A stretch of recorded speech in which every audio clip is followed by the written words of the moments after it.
From torpedo to dolphin, barrel, paddle, canoe, she keeps her feet off the bottom and her eyes on her goal with perfect timing, agility, and breath control. Synchronized swimming has evolved over many years from a form of entertainment to one of the most difficult sports on our planet today. The acknowledged swimmer from Australia, Annette Kellerman, was the first to really bring synchronized swimming into existence when she performed what people dubbed water ballet in a glass tank in 1907.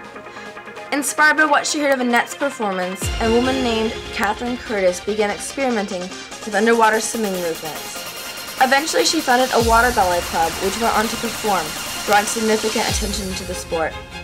Other clubs were formed, and shows featuring water ballet were springing up all over the place.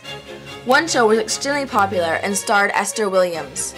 Today, Esther Williams is definitely the most well-known early synchronized swimmer.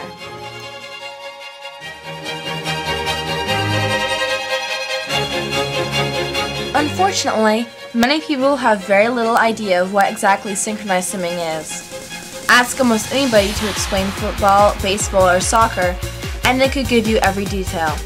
Ask a person to explain synchronized swimming, and you might get a questioning look. I don't really know anything about it. I kind of know what synchronized swimming is because two of my good friends do it. I went to one of the practices once and it was really difficult. I looked like I was having a seizure in the water. Anybody who's a synchronized swimmer at high level has to be one of the most physically fit people that you would ever meet. The aerobic demands are incredible. You have to be able to swim continuously for many minutes. You have to do a lot of that underwater. You're holding your breath. And you have to be in really top physical shape to be a top synchronized swimmer. And I think the second most demanding part of the sport is the actual synchronization. Anybody who's doing synchro has to have an understanding of music. They have to be able to count music. They have to be able to do that while they're doing all of these other things in the routine. And they have to be able to do it right on. Otherwise, the effect is lost if the synchronization isn't perfect.